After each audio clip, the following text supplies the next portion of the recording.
যেই সংসারের মধ্যে বাবা থাকে না রে, ওই সংসারের মধ্যে একটা মা যে কত পরিশ্রম করে, যেই মা সংসার চালায় সেই বুঝতে পারে। এ যুবক বন্ধুরা, অনেকেই হয়তো আমার মতো বাবা হারা এতিম হইছ রে। আমি 26টা বছর ধরে বাবারে ডাকতে পারি না। বাবা হারা যন্ত্রণা আমার অন্তরে ছটফট ছটফট করে। আমি এমন একটা পুরা কপাইল্লা সন্তান,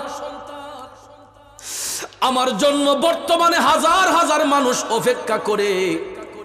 আমার কত মুরিদ সন্তান মারা গেলে, আমি না গেলে জানাজার নামাজ হয় না, কই পিসা বুজুর আসলে জানাজা হবে।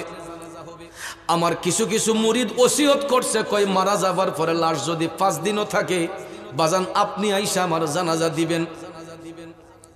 এরকম ভাবে বহু জায়গার মধ্যে লাশ বাড়িতে রাইখা আমার জন্য ঘন্টার পর ঘন্টা অপেক্ষা করে। আমি যাইলে পরে জানাজার নামাজ হয়। কিন্তু আমি এমন একটা পুরা কপিল্লা, যেই বয়সে আমি বাবা হারাইলাম, আমার বাবার জানাজার নামাজটা আমি পড়াইবার মতো যোগ্যতা ছিল না। এই একটা আফসোস আমার জীবনে। কত মানুষের জানাজা দেই, নিজের বাবার জানাজার নামাজটা পড়াইতে পারি নাই। এত ছোট ছিলাম যেই বয়সে বাবা হারাইছি। এই জন্য মাটারে নিয়ে গর্ব করি, কেন জানেননি? 26টা বছর জীবনের সাথে যুদ্ধ করে আমার মা, আমরা 6টা ভাই বোনে মাস্টার ডিগ্রি কমপ্লিট করাইছে, MA পাস করাইছে। একটা মাঝে কত কষ্ট করে আমি আমার মারে দেখা বুঝছি। চাইলে আমাদেরকে কাজে লাগাইতে পারতেন, বিদেশে পাঠাই দিতে পারতেন, যেই কোনো দোকানে কাজ করার জন্য দিতে পারতেন কিনা। কিন্তু ভাইয়েরা, আমার বাবার আদর্শ ছিল পড়াশোনা করা। আমার মাকে বাবা পরামর্শ দিয়েছিলেন যে আমি মারা গেলেও আমার বাচ্চাগুলারে তুমি মানুষ বানাইও, পড়াশোনা করাইও। এ বন্ধুরা, আমার বাবাজিরা, সেই স্মৃতি ধারণ করে আমার মা 6টা ভাই বোনকে, আমাদের 6টা ভাই বোনদেরকে মানুষের মতো মানুষ করার জন্য চেষ্টা চালিয়ে বর্তমানে শরীরটা অসুস্থ শরীরটা হলেও আজকে যখন আমি বাড়িতে গেলাম, এখন কিন্তু আমি বাড়ি থেকে আসছি 9টার সময়, হবিগঞ্জ আমার স্নানঘাট থেকে রওনা হইছি মাহফিলের উদ্দেশ্যে। 3বার কল দিয়া দিছে, ফুট আসো কই, রাস্তা ঠিক আসেনি, কুয়াশা আসেনি। এই যে সন্তানের প্রতি দরদ, মা যদি চলে যায়, এই দরদটা আর কে দেখাইব? এই জন্য প্রেমিক কয়, মা বিনে বান্ধব নাই রে, মা বিনে বান্ধব নাই রে, এই যে সোনার দুনিয়ায়। ভেবে দেখো কি করছো এই মায়ের লাগিয়ায়, ভেবে দেখো কি করছো এই মায়ের লাগিয়া। বন্ধুরে, মা কত আপন সন্তানের জন্য। আজকেও যখন বাড়িতে গেছি, গাছের একটা পেঁপে পাকছে, আমার মার মন চাইলে খাইয়ে ফেলতে পারতো। সকালবেলা যখন বলছে আম্মা আমি আজকে বাড়িতে আসবো, যাইয়া দেখি পেঁপেটারে কাটটা সুন্দর করে টেবিলের উপর ঘুইরা রাখছে। পাশের রুমে মানুষ বেশি, আম্মা চিন্তা করছে সবাই পাতে দেওয়া যাবে না, গাছের পেঁপে বাচ্চারে খাওয়াইবার লেগে আমার নিয়ে কই, ফু গাছের পেঁপেটা ফাঁকছে, একটা পিস পেঁপে মুখ দিয়ে যাও। আমি না করি, আম্মা ঠান্ডা লাগবো, কফুট লাগতো না, কই আমার গলার মাঝে হাতে কফুট খাও, একটা চামিচ দিয়ে আমার হাতে মুখের মাঝে তুলিয়া দিতেছে। এটার নাম হলো মা। নিজের মুখে খাবার না দিয়া যেই মা সন্তানের মুখে খাবার দেয়। এ বন্ধুরা আমার, রাষ্ট্রনায়ক হযরতে উমর রাদিয়াল্লাহু তাআলা আনহুর জামানায়, তিনি যখন মদিনার সরকার, তিনি হাইটা হাইটা ওই ঘরের দেয়ালের পাশে গিয়ে দাঁড়ালেন। বাচ্চাদের বাবা দুনিয়াতে নাই, বাবা হারা সন্তানগুলা মায়ের আঁচলে বড় হচ্ছে। মা কাঠ কুড়াইয়া কাঠ বিক্রি করে বাচ্চাদের কেন্না খাবার খাওয়াইতো। প্রতিদিন তো শরীরের কন্ডিশন ভালো থাকে না, ঠিক না? মাঝে মধ্যে জ্বর সর্দি কাশি হয় কিনা? শরীরে বিষ ব্যথা আসে না? তো রক্তে মাংস গড়া শরীর, ওই মায়ের শরীরটা অসুস্থ। অসুস্থতার কারণে একদিন কাঠ কুড়াতে পারে নাই, দিনে আনে দিনে খাইতো। একদিন যখন কাজ করতে পারে না, চুলার মধ্যে আগুন ধরে না। এখন পেটের ক্ষুধা তো নিবারণ করা যায় না, পেটের ক্ষুধায় বাচ্চাগুলা কান্দে। ও বন্ধুরে, বাচ্চা তো মার কাছে কানবে। মা দেখেন বাচ্চাগুলারে সান্ত্বনা দেওয়ার জন্য চুলার মধ্যে একটা গরম পানির ডেকসি বসাইয়া কাঠি হাতে নিয়ে শুধু পানির মধ্যে নাড়তেছে। বাচ্চাগুলা যখন কান্দে বাচ্চাদেরকে সান্ত্বনা দিয়া কয়, একটু অপেক্ষা করো, জাদু খাবার হইয়া যাইতেছে। আসলে কি ডেকসির ভিতর কোনো খাবার আছে? মার কথা হলো, কানতে কানতে এক সময় বাচ্চাগুলা ঘুমাইয়া যাইব, কানতে কানতে এক সময় বাচ্চাগুলার পেটের ক্ষুধা দূর হইয়া তারা ঘুমাইয়া যাইব। তখন সকালবেলা ঘুম থেকে ওইটা কাঠ করাইয়া কাঠ বিক্রি কইরা আইনা আবার বাচ্চাদের খাওয়াইব। ওই মা এই সিদ্ধান্তে চুলার মধ্যে ডেকসিটা বসাইয়া পানি ঢাইলা গরম পানির মধ্যে কাটে দিয়া নাড়তেছে। বাচ্চাগুলা খাবারের জন্য কানতেছে, আর ওই বাচ্চাদের চোখের পানি দেখা মা ইচ্ছে মতো হযরতে উমর রাদিয়াল্লাহু তাআলা আনহুরে বকাবকি করতেছে যে আজকে রাষ্ট্রনায়ক হযরতে উমরকে থইয়া আমার বাচ্চাগুলা খাবারের কষ্ট করতেছে। আমি একটা গরিব মানুষ, আজকে শরীরটা অসুস্থ হওয়ার কারণে কাজ করতে পারলাম না। আর উমরের মতো রাষ্ট্রনায়ক চাইলে তো বাইতুল মাল থেকে আমার ঘরে কিছু খাবার পাঠাইতে পারতো। এই কথা যখন হযরতে উমর শুনলেন, হযরত উমর লজ্জায় পড়ে গেছেন। টপ টপ করে চোখের পানিগুলা ঝরঝর করে পড়তেছে। হযরতে উমর টপ টপ করে চোখের পানি ছেড়ে কান্না করতেছে। আয় হায় রে, সকল দোষের দোষী তো আমি উমর। আজকে আমার কারণে বাচ্চা তিনটা অনাহারে মরতেছে, খাবারের কারণে মরতেছে। হযরতে উমর চিন্তা করলেন, এখন যদি আমি আমার এই চেহারা নিয়ে মহিলার সামনে গিয়া দাঁড়াই, ওই মহিলা অনেক রাগান্বিত হয়ে আমারে বকাবকি করবে। সঙ্গে সঙ্গে হযরতে উমর একটা কৌশল অবলম্বন কইরা নিজের পরিচয়টা গোপন করার জন্য মুখের মধ্যে একটা কাপড় বাইদা পরিচয়টা গোপন করে ফেললেন। দেখেন একজন রাষ্ট্রনায়কের দায়িত্বটা কি, আর বর্তমানে আমাদের অবস্থাটা কি। বন্ধুরা আমার, বাবাজিরা, হযরতে উমর মুখের মধ্যে কাপড় লাগাইয়া তিনি ঘরের দরজার মধ্যে যাইয়া নক করতেছেন। তিনি মদিনার রাষ্ট্রনায়ক, ইচ্ছে করলে সরাসরি ঘরে ঢুকতে পারতেন কিনা? এখান থেকে একটা মাসালার শিক্ষা নেন বাজান। আমরা অনেক সময় অনেকের বাড়িতে বেড়াতে যাই, যাই না? কেউ শ্বশুর বাড়ি যায়, মামার বাড়ি যায়, খালার বাড়ি যায়, বন্ধুর বাড়ি যায়, নিজের বাড়িতে যায়, বরাবর গিয়া দরজা খুলে ঢুকে যায়। এটা ইসলাম নিষেধ করেছে, আমার রাসূল নিষেধ করেছেন। আপনি ঘরের কর্তা, এরপর রাসূল বলেছেন বাড়িতে প্রবেশ করার আগে বাহির থেকে সালাম বিনিময় করো। কারো বাড়িতে অনুমতিবিহীন সরাসরি গিয়ে ঢুকবেন না। যদি আগে সালাম বিনিময় করবেন, যদি সালামের জবাব না আসে, রাসূল বলেছেন তোমরা 3 বার গলা কাশি দাও। কেন? ঘরের ভিতরে আমাদের পর্দানসীন মা বোনদের একটা ব্যক্তিগত স্বাধীনতা আছে, ঠিক না বেঠিক? আমরা পুরুষরা বাহিরে স্বাধীনভাবে চলি, মহিলারা ইচ্ছে করলেই বাহিরে স্বাধীনভাবে চলতে পারে না।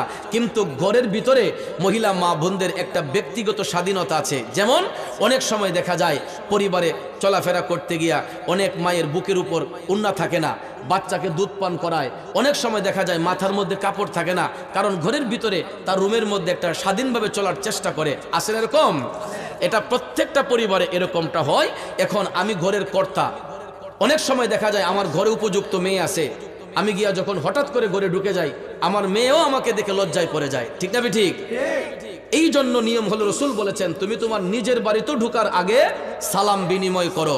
সালাম দেওয়ার পরে উত্তর যদি না আসে, সালামের জবাবটা নিজে নিজে দিয়ে 3 বার গলা কাশি দাও, যাতে করে ঘরের ভিতর মহিলা থাকলে এরা অ্যালার্ট হয়ে যায়। যার মাথায় কাপড় নাই মাথায় কাপড় দিবে, বুকে ওড়না না থাকলে ওড়না দিবে, বাচ্চাকে দুধ পান করানো অবস্থায় থাকলে সে নিজেকে গুছিয়ে নিবে, ঠিক না ঠিক? যাতে তারা লজ্জায় না পড়ে।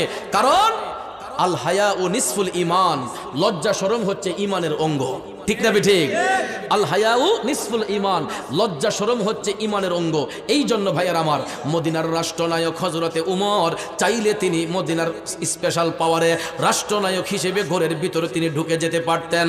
কিন্তু ওই মুহূর্তে হযরতে উমর রাদিয়াল্লাহু তাআলা আনহু নিজের পরিচয়টা গোপন করে দিয়া তিনি দরজার মধ্যে নক করে বললেন, মা আপনি অনুমতি দিলে আমি আপনার ঘরে একটু ঢুকতে চাই। মহিলা মনে করছে কোনো চোর ডাকাত, কারণ রাতের অন্ধকারে তো চোর ডাকাতি অনেক সময় ভয় দেখায় বা অনেকের ঘরে যায়, ঠিক না? তখন ওই মহিলা ভয়ে ভাবছে চোর ডাকাত কিনা। কই বাবা রে, আমি অসহায় মানুষ, গরিব মানুষ, আমার ঘরে কিছু নাই, আপনি চলে যান। আমি পেটের ক্ষুধায় কাতর হয়ে, আমার বাচ্চাগুলা পেটের ক্ষুধায় কাতর হইয়া কান্না করতেছে। তখন হযরতে উমর নিজের পরিচয়টা গোপন করে বলতেছেন, মা গো, আমি কোনো চোর ডাকাত নই গো মা, আপনি নির্দ্বিধায় থাকতে পারেন। আপনার বাচ্চাদের কান্না শুনে আমার একটু দরদ হয়েছে, আমার একটু মায়া হয়েছে, আমি অনুমতি দিলে আপনার ঘরে একটু ঢুকতে চাই। একবার, দুইবার, তিনবার বলার পরে মহিলা অনুমতি দিলেন। এরপরে হযরতে উমর ঘরের মধ্যে ঢুকলেন। ঢুইকা মহিলা মাকে সালাম দিলেন, ডাক দিয়ে বললেন, মা গো, মা, আপনার বাচ্চাগুলা কেন কাঁদতেছে গো মা, কি তার কারণ? তখন মহিলা ইচ্ছে মতো হযরতে উমরের উপর খুব ঢালতেছে, কয় আর কইেন না, উমরের মতো একজন রাষ্ট্রনায়ক থাকার পরে আমার ঘরের মধ্যে বাচ্চাগুলা খাবার অতিষ্ঠ হইয়া ঘুমাইয়া গেছে। এমন রাষ্ট্রনায়ক আমি মদিনার মধ্যে চাই না। অথচ হযরতে উমর নিজেই কিন্তু পরিচয় গোপন রেখে শুনতেছেন, আর চোখের পানিগুলা টপ টপ করে ছেড়ে কান্না করতেছেন। মহিলার অভিযোগগুলা শোনার পরে হযরতে উমর ডাক দেয়া কয়, মা গো, ও মা, আপনি যদি অনুমতি দেন আমি আপনার বাচ্চাদের জন্য কিছু খাবার নিয়ে আসি। মহিলা কয়, না, আপনি আমার লেগে এই দরদ দেখাইবেন কেন? আমার বাচ্চাগুলা কষ্ট করতেছে, আপনার তো কোনো কি স্বার্থ আমার বাচ্চাদেরকে আপনি দেখবেন? হযরত উমর কয়, মা, আমার কোনো স্বার্থ নাই, আপনার বাচ্চাদেরকে দেখে একটু মায়া লাগছে, এই জন্য আমি তাদেরকে কিছু খাবার এনে দিতে চাই। একবার, দুইবার, তিনবার বলার পরে মহিলা কয়, ঠিক আছে, আপনি এত করে যেহেতু বলতেছেন তাইলে এটা আপনার ইচ্ছা। তখন হযরতে উমর বলতেছেন, মা, আমি যাব আর আসব, আমি যাব আর আসব, আপনি কিন্তু আবার আমি আসলে দরজাটা খুলবেন। কয়, ঠিক আছে, আপনি আসেন। এই কথা বলে হযরতে উমর ওনার সফর সঙ্গীকে সাথে নিয়া, ওনার পার্সোনাল সেক্রেটারিকে সাথে নিয়া হযরতে উমর আবার হাইটা হাইটা চলে গেলেন বাইতুল মালে, খাদ্য গুদামে, যেখানে খাদ্য স্টক। সেখান থেকে একটা আটার বস্তায় ধরলেন। ওনার সেক্রেটারি বলে, হুজুর, আমার মাথায় দেন। হযরত উমর বললেন, না, অন্যায় করেছি আমি, সাজা বুক করবেন আপনি, এটা হইতে পারে না। আমি মদিনার রাষ্ট্রনায়ক, ওই মহিলার বাচ্চাগুলা আমি উমরের কারণে খাবারের কষ্ট করতেছে, আটার বস্তা আপনার মাথায় নিলে তো ব্যথাটা আমি অনুভব করতে পারবো না, এই আটার বস্তাটা আমি উমরের মাথার মধ্যে উঠাইয়া দেন। এরে উত্তর সুরমা সুলতানপুরের বাবাজিরা, সরকার কারে কয় দেখো, রাষ্ট্রনায়ক কারে কয় দেখো। হযরত উমর টান দিয়া আটার বস্তাটা নিজের মাথার মধ্যে লইয়া হাইটা হাইটা হাইটা উমর এই রাতের অন্ধকারে আবার ওই মহিলার ঘরের মধ্যে যাইলেন। মা, মাগো, আমি আগন্তুক, আবারও আপনার ঘরের মধ্যে আসলাম, অনুমতি দিলে আমি আপনার ঘরে ঢুকতে চাই। ভদ্র মহিলা অনুমতি দিল। হযরত উমর ঘরের ভিতর ঢুইকা আটার বস্তাটা মাথা থেকে নামাইয়া বললেন, মা, আপনি যদি অনুমতি দেন আমি আপনার রান্নার ঘরে একটু ঢুকতে চাই। মহিলা, ওনার বিশ্বাস প্রখর হলো। তখন ভাবতেছে, না, লোকটা আসলে খারাপ কেউ না। হযরত উমর তো পরিচয় গোপন রাখছেন, রাইখা তিনি রান্নার ঘরে ঢোকার অনুমতি চাইলেন। মদিনার রাষ্ট্রনায়ক, মদিনার সরকার ওই ভদ্র মহিলার রান্নার ঘরে ঢুইকা হযরত উমর ডেক্সির মধ্যে তাকাইয়া দেখতেছেন পানিগুলা আগুনে বলকা উঠছে। ওই গরম পানির দিকে তাকাইয়া হযরতে উমরের চোখের পানিগুলা টপ টপ পড়তেছে, যে মা এই গরম পানির মধ্যে কাটে দিয়া নাইরা বাচ্চাগুলারে সান্ত্বনা দিছে। আহারে, সব দুষ্ট আমি উমরের। সঙ্গে সঙ্গে এই অপরাধকে ঢাকার জন্য হযরত উমর আটার বস্তাটা খুইলা এই বস্তা থেকে আটাগুলা গরম পানির মধ্যে ঢাইলা ওই আটাগুলারে সুন্দর করে গুলাইয়া হযরতে উমর রান্নার ঘরে বইসা নিজের হাতে রুটি বানাইছে। মদিনা সরকারও নিজের হাতে রুটি বানাইলেন। অনেকগুলা রুটি বানাইয়া হযরতে উমর ওই রুটিগুলা সুন্দর করে ভাজলেন। সঙ্গে সঙ্গে পকেট থেকে একটা মধুর বোতল বের করলেন, পকেট থেকে একটা মধুর বোতল বের করলেন। হযরতে উমর এই মধু রুটির মধ্যে লাগাইয়া বাচ্চাগুলারে ঘুম থেকে জাগাইলেন। ঘুম থেকে জাগাইয়া হযরতে উমর বাচ্চাগুলাকে নিজের রান মুবারকের মধ্যে বসাইলেন। দুই পাশে বসাইয়া হযরতে উমর মধু মিশাইয়া রুটিগুলা বাচ্চাদের মুখের কথা শুনলেন। তখন তিনি আস্তে করে মুখের কাপড়টা সরাইয়া কয়, মা গো মা, ও দরদি মা, একটাবার আমার পানে ফিরে তাকাও। মহিলাটা যখন তাকাইয়া দেখছে তিনি হযরতে উমর, আর কি মহিলার কোন হুঁশ আছে? এই মহিলা কাঁপতে শুরু করছে। আয় হায় রে, যার পায়ের শব্দ শুনলে শয়তান পর্যন্ত পালাইয়া যায়। হযরত উমর হাইটা গেলে পায়ের শব্দ শুনলে শয়তান পর্যন্ত পালাইয়া যাইতো। ওই মহিলা তো এখন চিন্তা করছে, আহা, এই লোকের সামনে দাঁড়াইয়া আমি এতক্ষণ কথা বলছি, আমার তো চরম সাহসের পরিচয় আমি দিয়ে দিছি। তখন এই মহিলা ভয়ে কাঁপতে শুরু করছে, কয় হুজুর আমি বুঝতে পারি নাই, আমারে ক্ষমা করেন। হযরত উমর কয়, থামুন, অন্যায় করেছি আমি, আর কাতর হবেন আপনি, এটা হতে পারে না। মা, অন্যায় যে করে অন্যায় সেই সয়, অন্যায় যে করে অন্যায় সেই সয়। মাগো, আমি অন্যায় করেছি, আমি অন্যায়টা সওয়ার চেষ্টা করেছে। মা, আমি জানতাম না তোমার ঘরের মধ্যে যে খাবার নাই। মাগো, একজন রাষ্ট্রনায়ক রাষ্ট্র পরিচালনা করতে যাইয়া সব দিকে খেয়াল নজর রাখতে অনেক সময় কিছু ত্রুটি বিচ্যুতি হয়, ঠিক না ঠিক? মাগো, অনেক সময় কিছু ত্রুটি বিচ্যুতি হয়। যে আমি যে তো এখন জেনে গেছি তোমার ঘরে খাবার নাই, ইনশাল্লাহ আজকের পর থেকে মা আমার দায়িত্বের মধ্যে আমি আর কোনো ত্রুটি রাখবো না, তুমি বলো আমারে ক্ষমা করছো। তখন মহিলাকে, হুজুর আমারে আর লজ্জা দিয়েন না, হুজুর আমারে ক্ষমা করে দেন, আমি জন্মের জন্য আপনার কাছে ক্ষমা চাইতেছি, আমি না যাই না আপনার উপরে তহমত দিছি, হুজুর আপনি আমারে ক্ষমা করেন। হযরত উমর বলেন, আমার মধ্যে কোনো কষ্ট নাই, বলো তুমি আমাকে ক্ষমা করছো? তখন মহিলাকে, হুজুর আমার ভিতরে আর কোনো কষ্ট নাই। এটার নাম হলো রাষ্ট্রনায়ক, এটাই হলো জনগণ। কথা কোন ঠিক কিনা?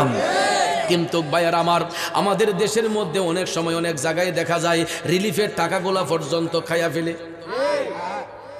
গরিব মানুষের সাইল এসে সরকারি তহবিলে দেখা যায় ডিজিএফ এর সাইলগুলা কয়েকজন রে দিয়া মুখ মুখ দেখা বাকিরা বেচাহিলা হেফাহট হইলিছে। কথা কোন ঠিক না ঠিক? ওরে মূর্খের দল বিচারপতি, মনরে না জানে আইনের নীতি, করে কেবল নিজের ক্ষতি, ঘুষ নিষেধ খায়। প্রেমের বাজারে দেখি মানুষ নাহি পায়, ভবের বাজারে মানুষ সীমা শঙ্কা নাই। প্রেমের বাজারে দেখি মানুষ নাহি পায়। খারাপ লাগতেছে আমার বাবাজিরা, একটু দুরূদ শরীফ পড়েন। আল্লাহুম্মা সাল্লি আলা সাইয়্যিদিনা محمد اللهم صل على سيدنا محمد نبي شافعنا مولانا محمد نبي شافي مولانا। আমার বাবাজিরা, বন্ধুরা, গভীর মনোযোগ, মনোযোগ। আল্লাহর ওলি, আল্লাহর নবীর সাহাবাগণ কেমনে আমার নবীরে ভালোবাসতেন, তারা কখনো দায়িত্বের মধ্যে ত্রুটি রাখতেন না। কথা বলেন ঠিক কিনা?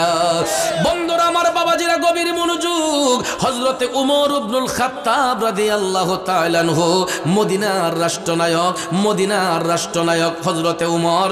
এমন সময়ে দেখা যায় বেলায়েতের বাদশা শের খোদা হযরতে মাওলানা আলী রাদিয়াল্লাহু তাআলা আনহু, শের খোদা হযরতে মাওলানা আলী রাদিয়াল্লাহু তাআলা আনহু, তিনি রাতের বেলা ঘুমের ঘরে স্বপ্নে দেখতেছেন মদিনার কামলিওয়ালা নবীজি মসজিদে নববী শরীফের মধ্যে ফজরের নামাজের ইমামতি করতেছেন। সুবহানাল্লাহ। নবীজির বিশাল মুবারকের পরে মাওলানা আলী রাদিয়াল্লাহু তাআলা আনহু স্বপ্নে দেখতেছেন আল্লাহর হাবিব সাল্লাল্লাহু আলাইহি ওয়াসাল্লাম মসজিদে নববী শরীফে ইমামতির মুসল্লায় তিনি পিছনে ইক্তেদায় দাঁড়ালেন। মাওলা আলী বলেন, আমি দেখতে পাইলাম কিছুক্ষণ পরে একজন ভদ্র মহিলা মাথার মধ্যে এক খামচা খেজুর নিয়া তাবারুক হিসেবে মসজিদে নববীতে দয়াল নবীর সামনে আইনা হাজির করছে। সুবহানাল্লাহ।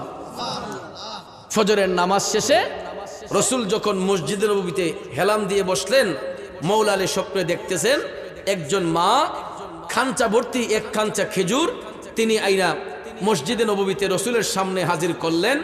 হযরতে মাওলা আলী বলেন, আমিও হাত পাতলাম, সবাই হাত পাতলো। দয়াল নবী সবার হাতে একটা একটা খেজুর দিচ্ছেন, একটা একটা খেজুর দিচ্ছেন। হযরত আলী বললেন, আমি যখন আমার হাতের মধ্যে হাত পাতলাম, রসুল স্বপ্নের ঘরে আমার হাতেও একটা খেজুর দিলেন। ওই খেজুরটা আমি মুখে দিয়া যখন চাবাইতেছি, চাবাইতে চাবাইতে হঠাৎ করে ফজরের আজান শুনে আমার ঘুম ভেঙে গেছে। স্বপ্নের ঘরে দয়াল নবী খেজুর দিলেন। এবার স্বপ্ন থেকে জাগ্রত হইলেন আজানের ধ্বনি শুনে। মাওলা আলী দেখতেছেন যেই খেজুরটা আমার নবী স্বপ্নের ঘরে দিয়েছিলেন, ওই খেজুরের বিচিটা স্বপ্ন থেকে জাগ্রত হইয়া মুখের মধ্যে দেখা যায়। তিনি স্বপ্নের ঘরে খেজুর খাইলেন, বাস্তবতা থাকার কথা নয়। আমার রসুল স্বপ্নের ঘরে এইসব খেজুর দিছেন, চাবাইতে চাবাইতে দেখা যায় বাস্তবিকলি এই খেজুরের বিচিটা হযরতে মাওলা আলীর মুখের মধ্যে দেখা যায়। তখন তিনি শুনলেন ফজরের আজান। মুয়াজ্জিন সাহেব বলছেন, আসসালাতু খায়রুম মিনান নাওম।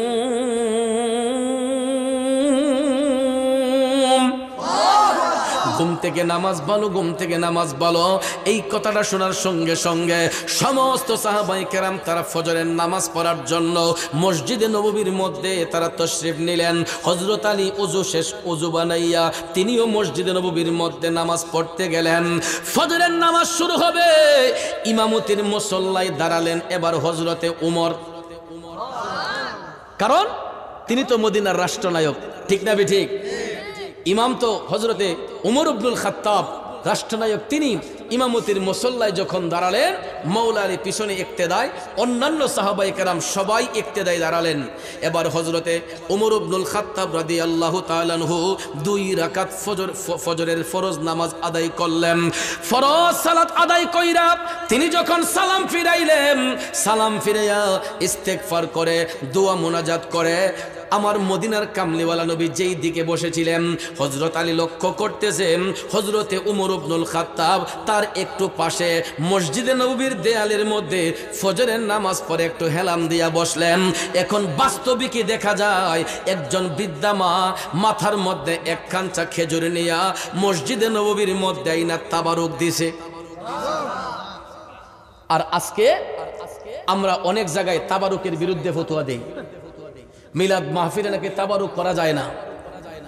আপনারা অবাক হয়ে যাবেন, বর্তমান যুব সমাজ যারা সোশ্যাল মিডিয়া ঘাটে, ইউটিউব ফেসবুক ঘাটেন, আপনারা লক্ষ্য করে দেখবেন এই দেশের মধ্যে, আমাদের দেশের মধ্যে কিছু কিছু শায়েখ নামের মূর্খ শায়েখ আছে, শায়েখ নামের মূর্খ শায়েখ আছে।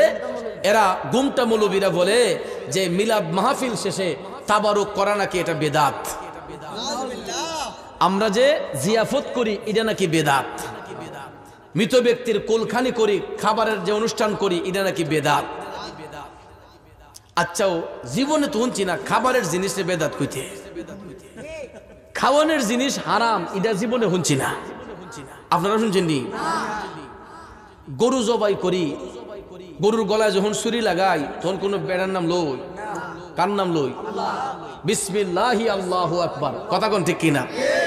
যেই পশুগুলা আল্লাহ তাআলা আমার আপনার জন্য খাবারের হালাল করে দিয়েছেন, আমরা ওই পশুর গলায় ছুরি চালাইবার সময় আমরা বিসমিল্লাহি আল্লাহু আকবার বলে এবার মুরগি জবাই করি, হাঁস জবাই করি, খাসি জবাই করি, গরু জবাই করি, মহিষ জবাই করি, দুম্বা জবাই করি, আপনার ছাগল জবাই করি। আমরা বিসমিল্লাহি আল্লাহু আকবার বলে হালাল পশুর গলার মধ্যে ছুরি লাগাই। কথা কোন ঠিক কিনা? তো এটার গোশত খাওয়া আমার আপনার জন্য হালাল না হারাম?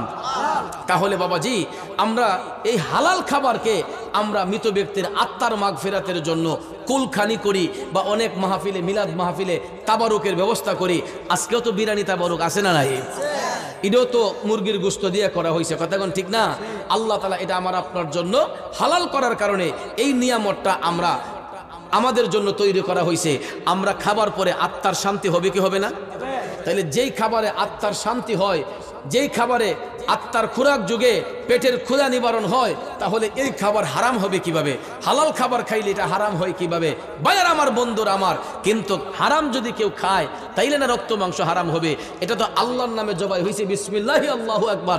এখানে তো হারামের কোনো ফতোয়া আসতে পারে না। তো যারা হারামের ফতোয়া দেয়, আমার কাছে মনে হয় এদের নসিবে আসলে ওই খাবারগুলা নাই। কথা কোন ঠিক কিনা?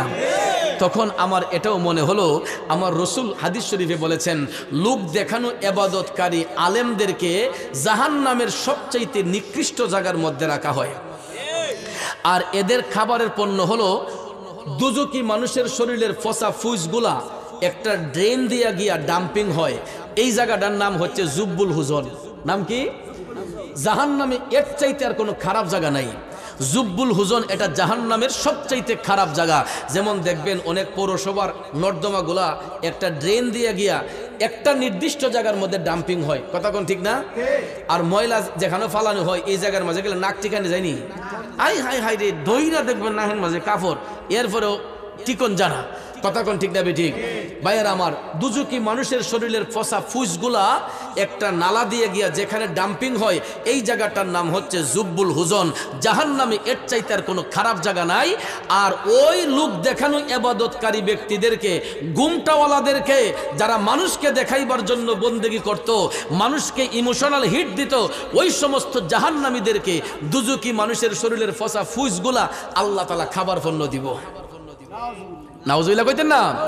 তাইলে আমার তো কত লেগে এরা যে ওই ফসা ফুস খাই অভ্যাস, আর ফসা ফুসদের এদের জন্য রেডি, এই জন্য ভালো খাবারের বিরুদ্ধে এরা দুনিয়ার মধ্যে অ্যাডভাইস করে দিতেছে। কথা কোন ঠিক না ঠিক? ভাইয়ার আমার, বন্ধুরা আমার, তাবারুক করা সুন্নাত। মিলাদ মাহফিল শেষে তাবারুক এটা সুন্নাত। সাহাবায়ে কেরাম এই তাবারুক গ্রহণ করেছেন, তারা বন্টন করেছেন। আমার দয়াল নবী তাবারুক বন্টন করেছেন। কথা কোন ঠিক না ঠিক? বন্ধুরা আমার, বাবাজিরা আমার, গভীর মনোযোগ মনোযোগ। যেই কথাটা বলতে চেয়েছিলাম, ওই মূর্খ শায়েখগুলা দেখবেন আমাদেরকে ইমোশনাল হিট দিয়া, আমার বাবা মারা যাওয়ার পরে 3 দিন পরে খাবার করি, 5 দিন পরে খাবার করি, 40 করি, তখন দেখবেন ফতোয়া দেয় এইগুলা করা যাবে না। যেই মৌলবী ফতোয়া দেয় করা যাবে না, বুঝবেন ওই মৌলবী ওই দুজকি মানুষের শরীরের পুষ খাইবার জন্য অপেক্ষা করতেছে। এই জন্য ভালো ভালো খাবারের বিরুদ্ধে অ্যাডভাইস কইরা দুনিয়ার জমিন থেকে মানুষের অভিশাপ লইয়া যাইতাছে। কথা কোন ঠিক কিনা? বাবাজিরা আমার, বন্ধুরা আমার, আমার হুজুর গাউসে পাক আব্দুল কাদের জিলানী আল গিলানী আল বাগদাদি বলেছেন, মিলাদ মাহফিল শেষে তাবারুক বন্টন হয়, এটা 41টা রোগের ওষুধ হয়। বাজান, কটা রোগের ওষুধ? আমার গাউসে পাক বলেন, মিলাদ মাহফিল শেষে যে তাবারুক বন্টন হয়, এটা 41টা রোগের ঔষধ হইয়া যায়। এখন হইতে পারে এটা গরুর গোস্ত দিয়া বিরিয়ানি, খাসির গোস্ত দিয়া বিরিয়ানি, এটা হইতে পারে খাসির গোস্তের বিরিয়ানি, মুরগি দিয়া বিরিয়ানি। অনেকে অ্যালার্জির কারণে গরুর গোস্ত খায় না, ঠিক কিনা? অনেকে অ্যালার্জির কারণে খাসির গোস্ত খায় না, হাঁসের গোস্ত খায় না।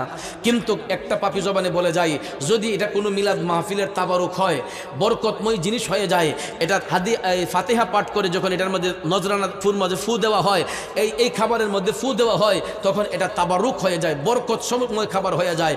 যদি গরুর গোস্ত আমার আপনার শরীরে অ্যালার্জি হয়, কিন্তু তাবারুকের নিয়তে যদি আপনি একটু খেয়ে ফেলেন, এটা আপনার অ্যালার্জি রোগের শেফা হয়ে যাবে। আরো জোরে এখন সুবহানাল্লাহ।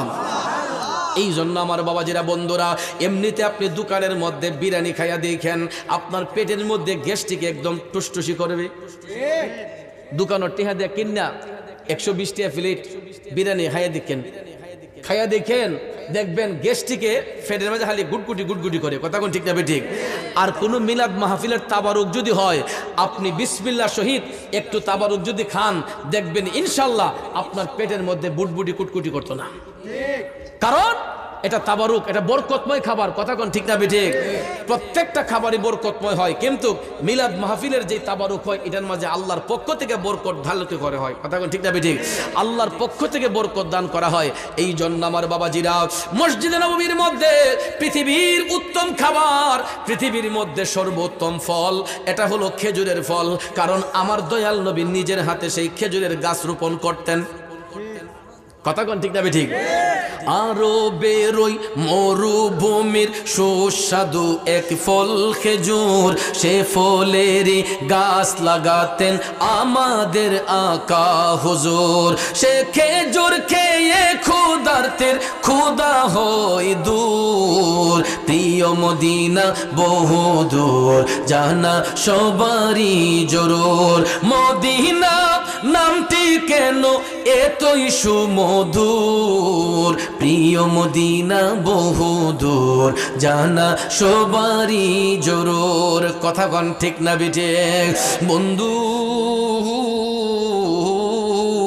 হযরতে মৌলা আলী তিনি এক পাশ থেকে দেখতেছেন আমার নবী যেইভাবে ফজরের নামাজ পড়া মসজিদে নববীর দেয়াল মুবারকে হেলান দিয়ে বসেছিলেন, হযরতে উমর ইবনুল খাত্তাব রাদিয়াল্লাহু তাআলা আনহু ঠিক একই ভঙ্গিমায় একই জায়গার পাশে হযরতে উমর রাদিয়াল্লাহু তাআলা আনহু বসলেন।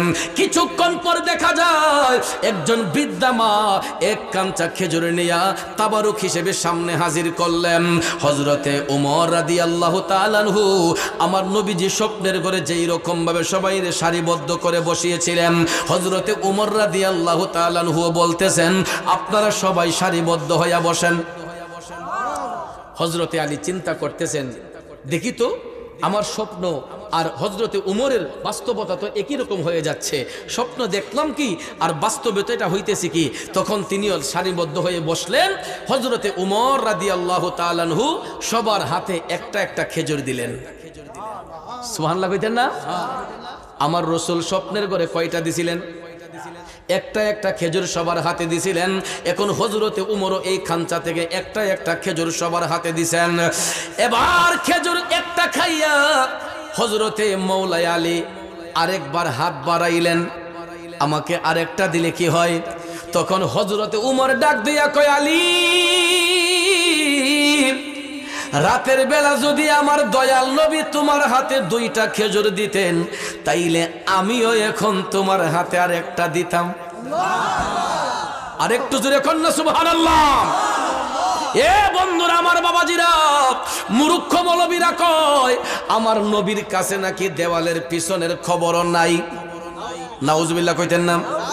মূর্খ মৌলবীরা কয় নবীর কাছে বলে দেয়ালের পিছনের খবর নাই, অথচ দেখেন নবীর গোলামদেরকে আমার আল্লাহ গায়েবের খবর জানিয়েছেন, নবীর গোলামদেরকে আল্লাহ গায়েব দান করেছেন। আসলে মূর্খ মৌলবীরা গায়েবের সংজ্ঞা জানে না, গায়েবের প্রকারই জানে না। বন্ধু, যিনি অদৃশ্যের খবর দেয় তিনি হচ্ছেন গায়েবের খবর দেনেওয়ালা। তবে গায়েব দুই প্রকার। কয় প্রকার? একটা হলো গায়েবে জাত, আরেকটা হলো গায়েবে আতাই। গায়েবে জাত সত্তাগতভাবে এটার মালিক হলেন রাব্বুল আলামিন, আর গায়েবে আতাই আল্লাহ তাআলা যাকে অদৃশ্যের জ্ঞান দান করেন এটাকে বলা হয় গায়েবে আতাই। এখন গায়েবে আতাই আল্লাহ তাআলা যাকে দান করছেন তিনি হচ্ছেন রাহমাতাল লিল আলামিন। আল্লাহর উপাধি রাব্বুল আলামিন, নবীর উপাধি রাহমাতাল লিল আলামিন। রাব্বুল আলামিন লিখতে আরবি যতটা অক্ষর লাগে, রাহমাতাল লিল আলামিন লিখতে আরবি ততটা অক্ষর লাগে। নামের সাথে নাম মিলাইয়া আপন হাবিবের ইজ্জত দিছে কে? আমার আল্লাহ তাআলা বলেন কুদরতি ক্ষমতা বলে, আর আমার নবী বললেন আল্লাহর দেওয়া মুজিজার বলে। ঠিক না বেঠিক? আল্লাহর দেওয়া ক্ষমতা বলে আমার নবী বলেন, আর নবীর গোলামি যারা করে আল্লাহ তাআলা দয়াল নবীর খাতিরে তাদেরকে জানায়। কথা কোন ঠিক কিনা? এই জন্য হযরতে উমর রাদিয়াল্লাহু তাআলা আনহু আমার নবীর গোলামিতে মাশগুল থাকার কারণে তারা পৃথিবীর যেই প্রান্তে থাকুক না কেন তারা দয়াল নবীর কদমেই থাকেন। কথা কোন ঠিক কিনা?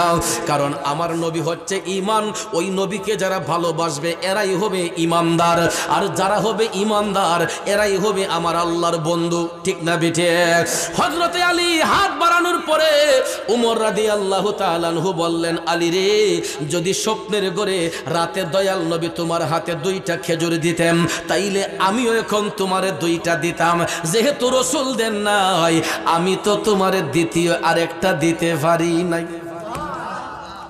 তাইলে চিন্তা করেন তাদের নীতিটা কেমন, তারা নবীর আদর্শে আদর্শিত হওয়ার কারণে তারা আমার দয়াল নবীর নীতির বাহিরে এক কদমও চলে না। কথা কোন ঠিক না বেঠিক?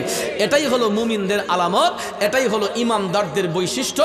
কারণ তারা সব সময় আমার আল্লাহর হুকুমের বাহিরে, আমার নবীর আদেশের বাহিরে তারা একটা কদমও দিতেন না। কিন্তু আমরা আজকে দেখা যায় মুখে মুখে আল্লাহ বলি, মুখে মুখে নবীর দুরূদ পড়ি, কিন্তু অন্তর দিয়ে আল্লাহরে স্বীকার করি না, অন্তর থেকে আল্লাহর ভয় রাখি না, অন্তরে আমার নবীর মোহব্বত রাখি না। যেই কারণে আজকে মুসলমানরা বিশ্বের বিভিন্ন জায়গায় লাঞ্ছনার শিকার, বঞ্চনার শিকার। একমাত্র মুসলিমই মারামারি কইরা আজকে ইহুদি খ্রিস্টানরা, এই বিধর্মী ইস্কনরা আমাদেরকে নিয়ে তামাশা করে। কথা কোন ঠিক না বেঠিক? আর না হলে 95% মুসলমানের দেশে কিভাবে একটা ইস্কন নামের উগ্র হিন্দুবাদীরা আমাদের একজন মুসলিম ভাইকে হত্যা করে?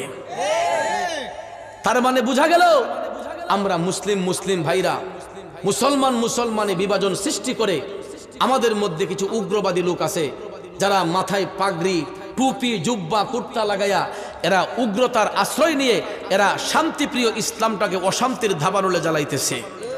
ঠিক তদ্রুপভাবে হিন্দু ধর্মে আদিষ্ট সনাতনী হিন্দু ভাই যারা, এরা শান্তিপ্রিয়ভাবে চলতে চায়, এদেরকে অশান্ত করে সেই ইস্কন নামের উগ্রবাদীরা।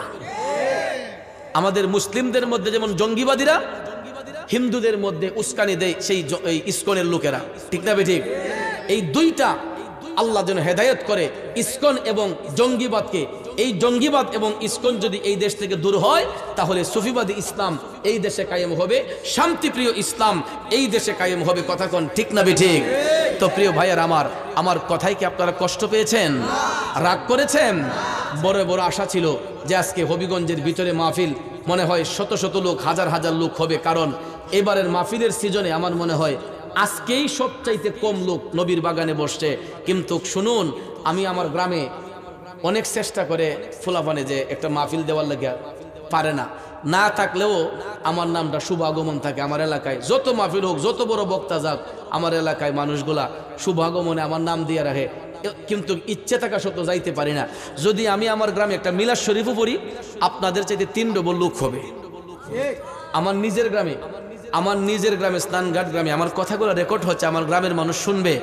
যদি মিথ্যা বলি তারা একদিন আপনাদেরকে বলবে যে মুরাদ চৌধুরী মিথ্যা বলতেছে।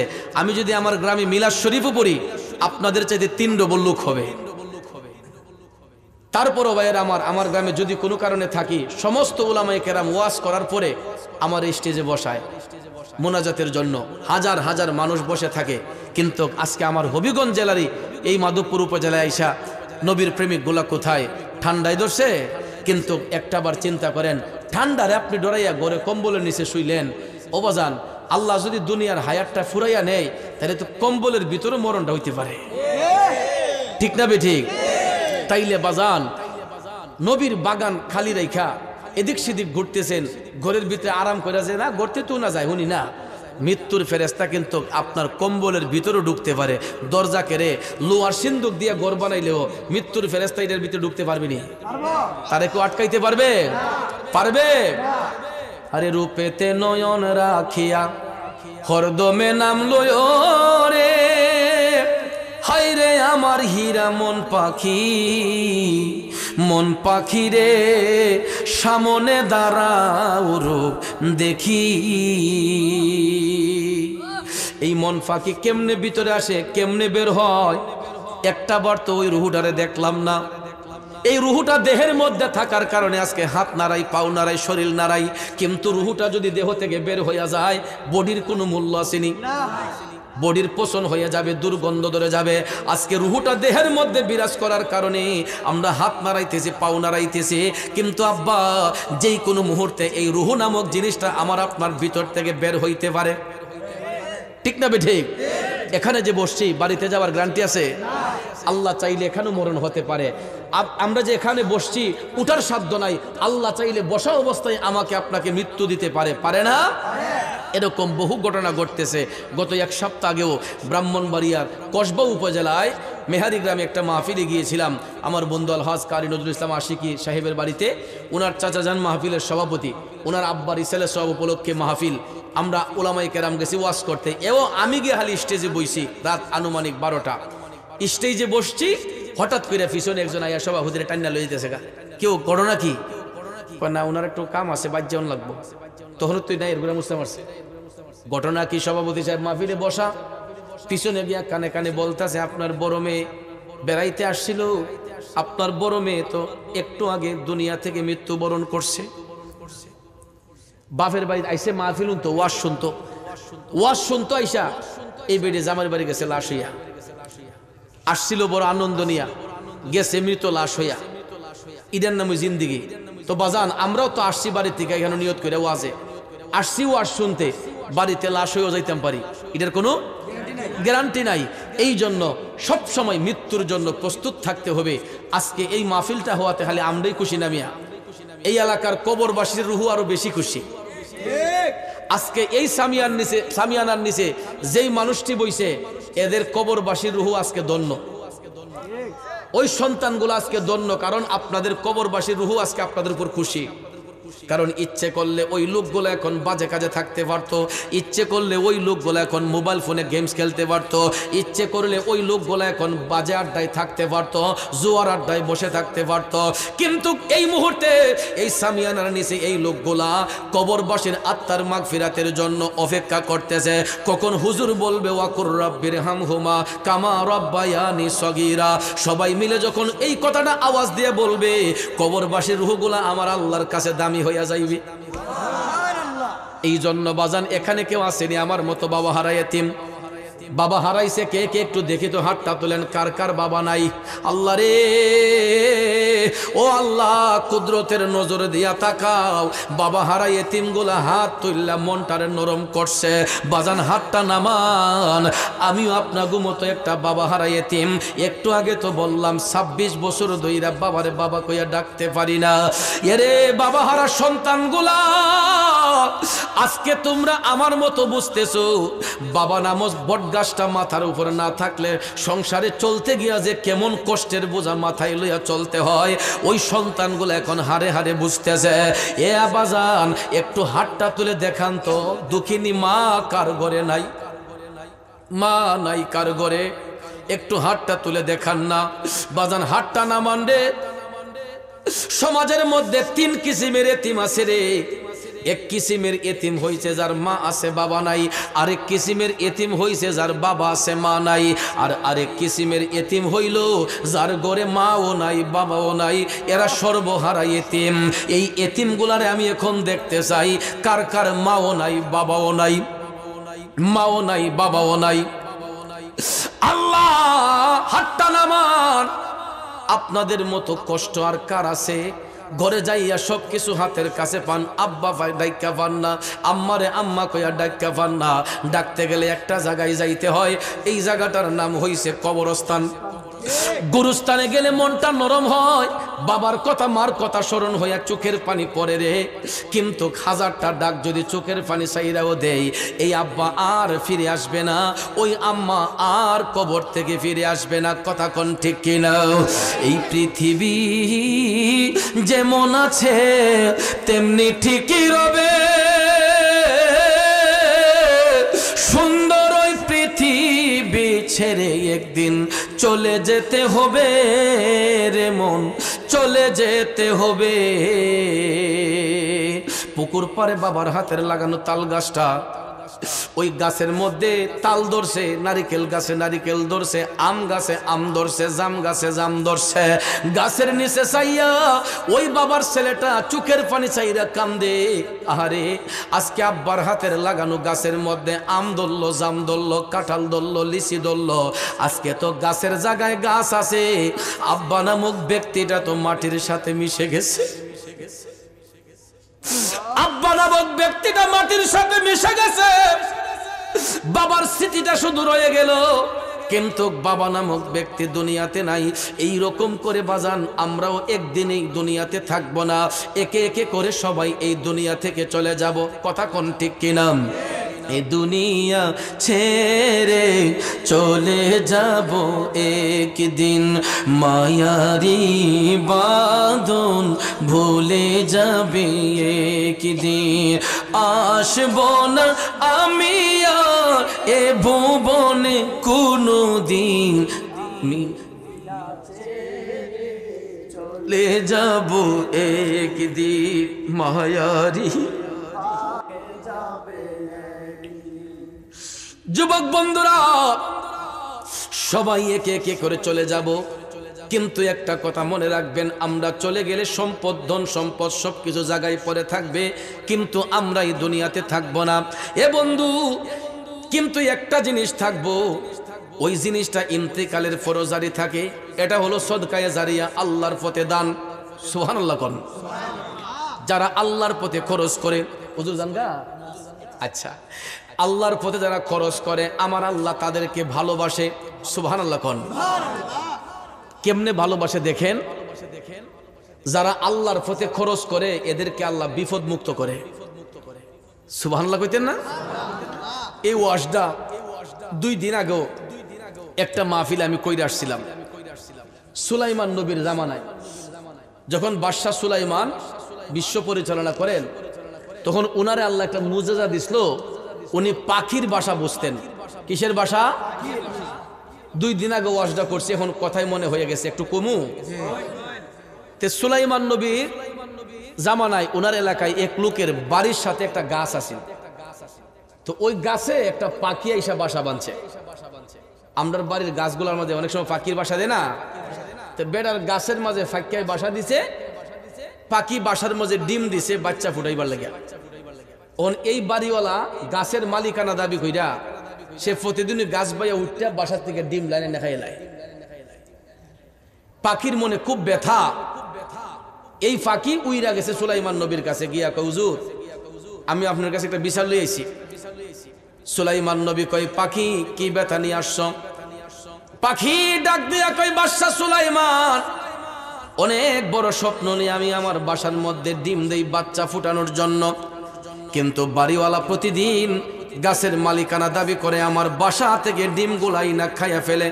সুলাইমান নবী পাখিরে সান্ত্বনা দিয়ে বললেন, পাখিরে আমি আজকেই ওই লোকের ডাইকা বলবো যেন আর কোনো ডিম তোমার বাসা থেকে ডিম নিয়ে না খায়।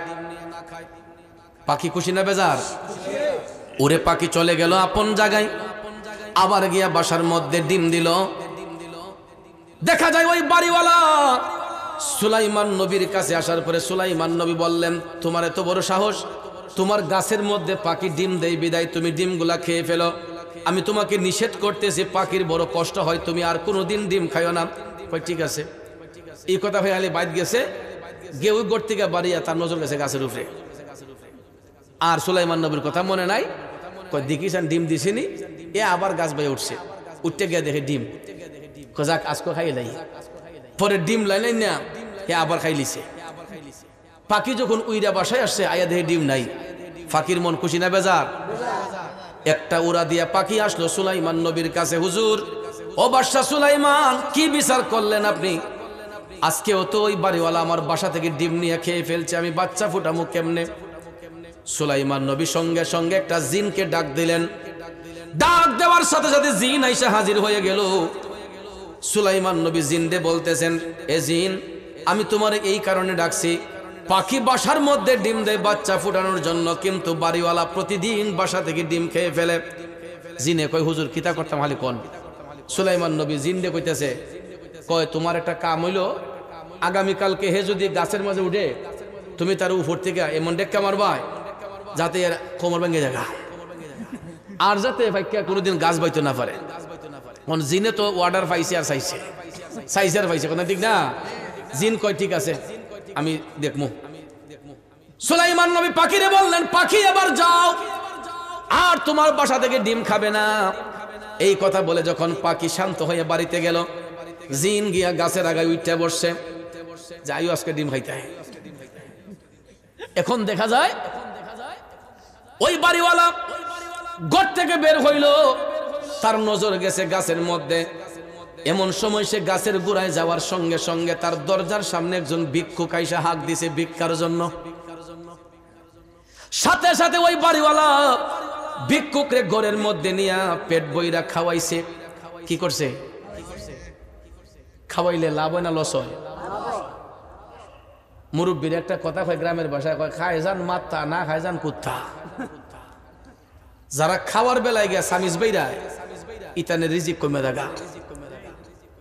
একজনের খাবার হলো অনেক সময় দেখবেন 5 জন বইয়া জায়গা, তার দেখবেন দৌড়াইতে বেড়াইতে শেষ, কেমনে খাওয়াইব ভাগ করে খালি টেরাটেরি করে। কিন্তু ভাইয়ার আমার, যদি ওই খাবারটা মন করে খাওয়ায়, একজনের খাবার হলো 10 জনে খাইতে পারে। এই জন্য খাওয়ানো বইয়া কেউ সামিজ বেরানি নাই।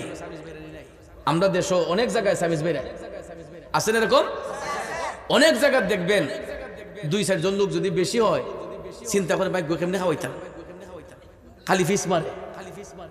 আসেন এরকম, রিজিকে থাকতইব তুমি। অনেক সময় দেখবেন রান্দাবা তো অনেকে রিজিকে থাকে না, ঠিক নেও বাজান। পেট ভরে ভিক্ষুকরে খাওয়াইলো বাড়িওয়ালা, যাবার সময় তার হাতের মধ্যে কিছু হাদিয়া দিল, দেওয়ার পরে ওই লোক খুশি না বেজার? ভিক্ষুক খুশি হইয়া তার বাড়ি থেকে যখন চলে গেছে, এবার বাড়িওয়ালা কয় হন দেখি গাছের দিকে ছায়া, অন গাছের তলে গিয়া তার নজর তো উফরে, যাক দেখি আজকে ডিম নিয়ে আসে।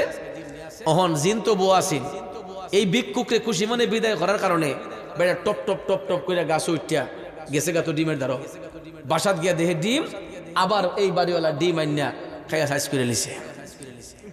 এখন ফাইকা যখন উইরাইয়া বাসার মাঝে দেখছে ডিম নাই, ফাঁকি খুশি না বেজার? এ উইরা গেছে আবার সুলাইমান নবীর দ্বারা গিয়া কয়, আপনি কেমন বিচারক, কিতা বিচার করলেন যে আজকেও আপনি জিন দিয়ে আদেশ দিলেন যে তার বিচার করবার লেগিয়া, কিন্তু জিনে কি বিচার করলো, আজকে তো আমার বাসা থেকে ডিম নিয়ে খাইলিছে। সুলাইমান নবী রাগান্বিত হইয়া জিনে ডাক দিছেন, ডাক দেওয়ার লগে লগে জিনে আজির। কিতাবা তোরে কিতা কইলাম আর করলে কিতা, তোরা না কইলাম ডিম না খাইবার লেগিয়া তুই খাইলে রে, তোরে না কইলাম যে তারা আসার দিয়া ফালাইতে, তোরা না কইলাম আসার দিয়া ফালাইলে না করে। জিন তখন ডাক দিয়া কয়, বাদশাহ সুলাইমান, আমি তো প্রস্তুত ছিলাম তাকে ধাক্কা দিয়ে ফালানোর জন্য, আমি তো গাছের আগায় বসা ছিলাম তাকে ধাক্কা দিয়ে ফালানোর জন্য। যখন ওই বাড়িওয়ালা গাছের গোড়ায় আসলো, তখন আমি দেখলাম একজন ভিক্ষুক তার দরজার সামনে আইসা ভিক্ষার জন্য হাত বাড়াইছে। তখন সে ভিক্ষুকরে পেট ভরাইয়া খাওয়াইছে, কিছু নজরানা হাতের মধ্যে দিয়া দিছে, যেই কারণে ভিক্ষুকরে ভিক্ষা দেওয়ার ফলে সে যখন ভিক্ষুকরে বিদায় কইরা গাছে উঠবে, আমি তাকে ধাক্কা দেওয়ার জন্য প্রস্তুতি নিয়েছিলাম। এমন সময় আমি দেখি পূর্ব এবং পশ্চিম প্রান্ত থেকে 2 জন ফেরেশতা আইসা আমি জিনকে এমন ধাক্কা মারছে, আমার পৃথিবীর এক প্রান্ত থেকে নিয়ে আরেক প্রান্ত ফালাইছে।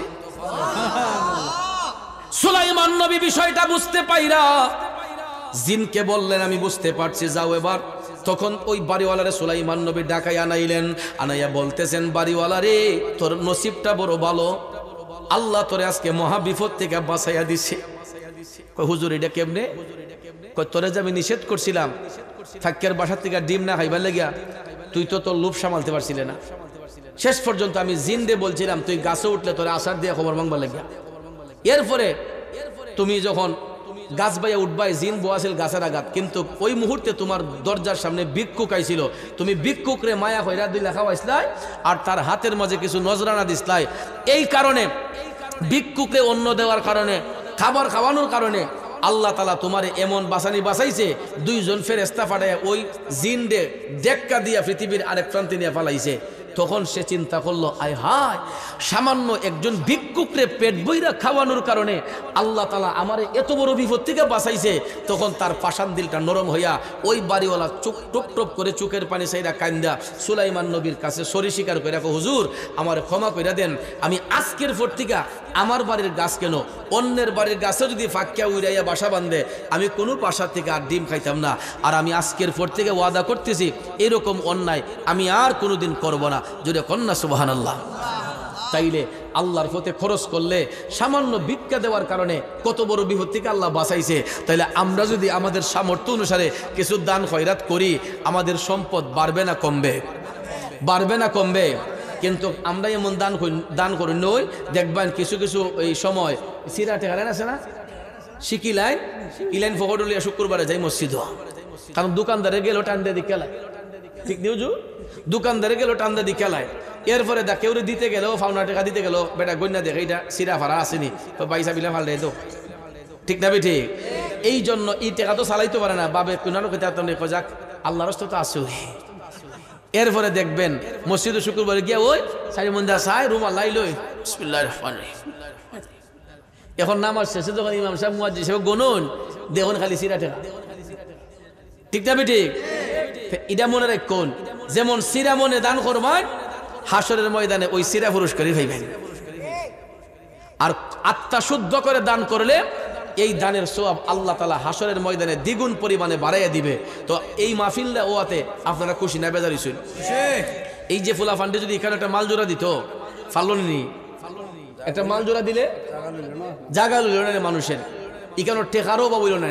দেখলেন 10 টাকা 20 টাকা বান্ডিল লাইন লইয়া ওই চিত্তবির ও শাইন বিড়ি নাই, আকিস বিড়ি কতলা খাইয়া গন্ধ ধরে আইয়া টেকা লইয়া মুখ ধরাইয়া এমনি মালো নেয়া, ঠিক না বেটি?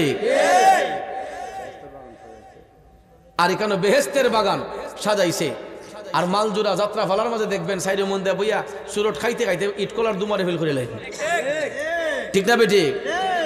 এরপরে দেখবেন 10 টাকা বান্ডিল 20 টাকা বান্ডিল এমনে সারুন, ঠিক না বেটি? আবার কোমরে এমনে মারে দেখছি হারাম পথের টাকা উড়াইতে খুব মজা লাগে, আর হালাল পথে দিলে গেলে হিসাব করে, ঠিক না বেটি? ঘুরাইতে ঘুরাইতে ফুলানদের জুতার খাল জায়গা ওই মাহফিলের সান দানতে গেলে বাড়ি আজকানাবে হালকা দিবনে বিয়ালে দিবনে রে যা রাত দিবনে, ঠিক না বেটি? জুতার খাল ওদের জায়গা। কেন? আপনি কি দান কি করুণা করে করতেছেন? এই সমস্ত দানকারীকে আল্লাহ পছন্দ করে না। দান হবে মুক্ত হস্তে, কথা কোন, ঠিক না বেটি? আল্লাহর দেওয়া সম্পদ আল্লাহর পথে যারা খরচ করবে এবং যাদের মধ্যে কোনো অহংকার রিয়া থাকে না, আল্লাহ কয় জান্নাতে আমি তাদের জন্য উত্তম পুরস্কার নির্ধারণ করে রাখছি। সূরা বাকারার 262 নম্বর আয়াত খুলে দেখবেন দান সম্পর্কে আল্লাহ তাআলা কি বলছেন। সূরা বাকারার 262 নম্বর আয়াতে খুলে দেখবেন আপনাদের আল্লাহ পাক দান সম্পর্কে কি বলছেন। তো ভাইয়ের আমার, এই যে ফুলাফানে আমার একটা টুকা দিছিল, এটা দিছে যে হুজুর আমরা আগামী বছর মাহফিল খান করতাম চাই, আপনি সবার সহযোগিতা নিয়ে আমরা একটু উপকার করে দেন, আমরা আগামী বছর মাহফিলটারে সুন্দর করতাম চাই। তো বাবা রে, আমিও তো অভিগঞ্জের ফুলা হিসাবে আপনারা আমারে অনেকেই কিন করছেন না যে এবারে কিতা হতে কিতা করবো, আমরা অভিগঞ্জের ফুলা এবারে ওয়াজ শুনলে কিতা না শুনলে কিতা, সামনের বছর আমরা বড় বক্তাই না ওয়াজ করাই ময়ের পরে ফ্যান্ডেল বইরা মানুষ বইমনে। তো যাক বাবা জিরা, আমার এটার লেগে আমার কোনো দুঃখ নাই।